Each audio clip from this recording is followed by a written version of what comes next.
Halo teman-teman Karang Taruna, kenalin nama aku Ayu. Dan sebenarnya aku mau tanya dulu nih ke teman-teman. Pernah nggak sih kayak teman-teman tuh ngajakin suatu grup gitu kan untuk jalan-jalan, misal ayo duluan yang Pantai Geseng.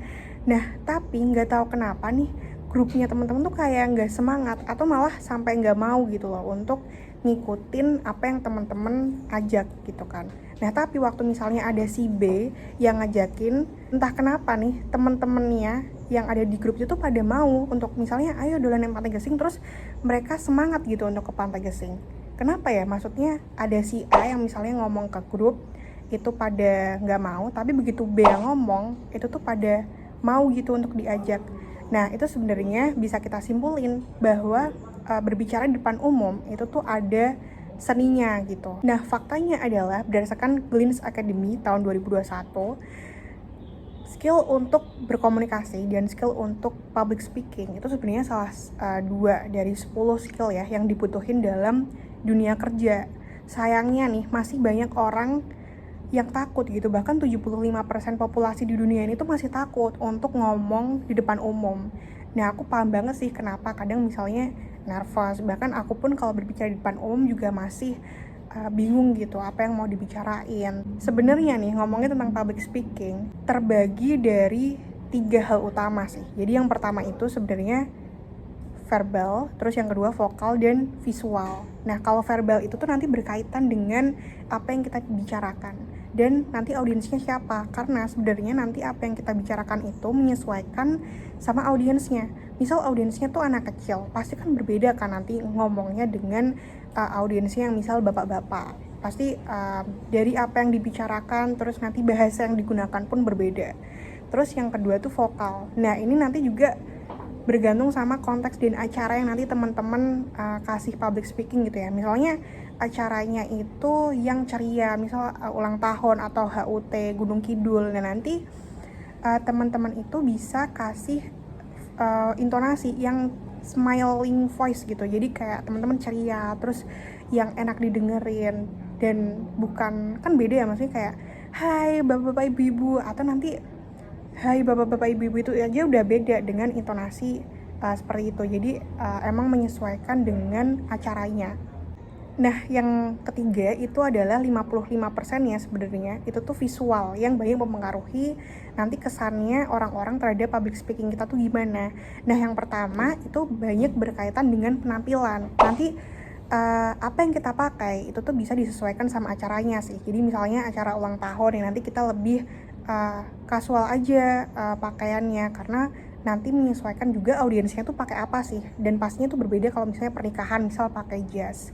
Dan tapi di bagian visual ini yang gak kalah penting adalah gesture. Gimana nanti gesturnya teman-teman itu tuh juga memperlihatkan tingkat kepercayaan diri teman-teman yang nantinya bakal nentuin juga audiens tuh mau dengerin teman-teman atau enggak sih. Karena kalau misalnya teman-teman bungkuk terus nunduk gitu kan, itu kan berarti menunjukkan bahwa teman-teman tuh nggak pede sama apa yang dibicarain teman-teman. Nah makanya nanti tegak aja badannya, terus juga jangan lupa kasih eye contact atau natap matanya si orang-orang yang dengerin. Nah dengan itu tuh teman-teman jadi kelihatan lebih pede, dan orang yang diajak ngomong pun akan ada tendensi untuk ngedengerin apa yang teman-teman bicarain gitu. Nah tipsnya adalah kalau misalnya teman-teman itu nggak pede gitu ya, maksudnya masih takut untuk melihat matanya audiens, teman-teman tuh bisa banget untuk lihat dahinya dulu sih. Jadi teman-teman lihat titik poinnya di sini.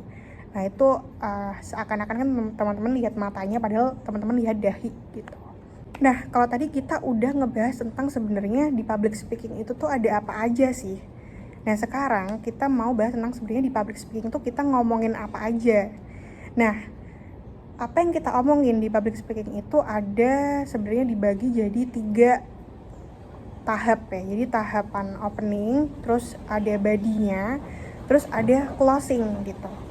Nah waktu opening ini sebenarnya aku mau kasih beberapa tips sih. Biasanya kan kalau opening teman-teman bilang kayak oke, perkenalkan nama saya Ayu dan saya akan mempresentasikan atau saya akan membicarakan tentang ini. Atau misal kami akan menjelaskan hasil diskusi dari ini. Nah kebanyakan kan seperti itu. Nah, tapi teman-teman ini bisa menggantinya dengan opening yang nggak biasa.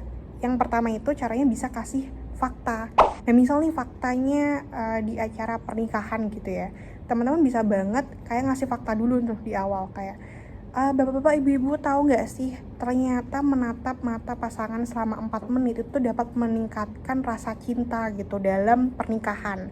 Nah, itu kan sebenarnya membuat audiens kayak apa iya, jadi kayak ada tendensi untuk mendengarkan lebih jauh apa yang diomongin teman-teman selanjutnya gitu. Selain bisa kasih fakta, teman-teman bisa kasih pertanyaan. Misal nih audiens teman-teman ibu-ibu, terus teman-teman di awal pidato atau public speakingnya tuh bilang kayak ibu-ibu pernah nggak sih kayak ibu-ibu tuh mau bayar ke tukang sayur, terus bayarnya pakai uang cash atau tunai gitu ya. Itu rasanya berat banget, padahal mungkin cuma 15.000. Tapi begitu belanja di Shopee, terus uangnya ditransfer pakai digital gitu, padahal bayar 200.000, tapi kok rasanya nggak seberat waktu bayar di tukang sayur yang cash ya. Nah, itu teman-teman bisa kasih pertanyaan seperti itu dulu sih ke audiens. Jadinya kan kayak audiens kayak berasa bener juga ya. Terus akhirnya penasaran dan akhirnya dengerin apa yang dikatain teman-teman selanjutnya. Nah, terus selain bisa ngasih fakta atau pertanyaan, teman-teman juga bisa kasih cerita atau pengalaman. Misalnya nih, teman-teman itu bicara ke remaja ya atau anak SMA gitu. Nah, teman-teman tuh bisa kasih kayak cerita-cerita gitu. Misalnya teman-teman kan kemarin habis jalan-jalan sama pacar, terus nanti kayak tadi ternyata pacarnya teman-teman tuh nggak bisa baca map. Nah, itu tuh sebenarnya kenapa sih? Nah, hal-hal yang seperti itu tuh sebenarnya lebih menarik ya untuk dipakai di opening, sehingga membuat audiens tuh lebih mendengarkan apa yang teman-teman bakal omongin selanjutnya. Nah, setelah kita bahas opening, kita bakal bahas tentang body-nya. Sebenarnya kalau ngomongin tentang body dari public speaking atau isinya, itu menyesuaikan konteks aja sih. Nanti teman-teman bisa kayak kasih info-info ataupun beberapa hal-hal penting lainnya yang sebenarnya teman-teman emang mau bicarain dari awal. Terakhir itu adalah closing. Nah, kalau closing teman-teman bisa review secara singkat apa yang teman-teman udah omongin di depan, terus biar membuat public speaking teman-teman itu berkesan, bisa banget dikasih quotes atau pantun di akhir sebelum mengucapkan terima kasih ataupun salam gitu sih.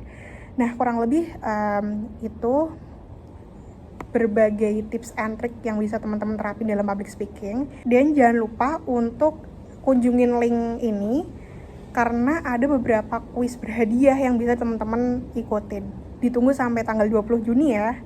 Makasih teman-teman Karang Taruna.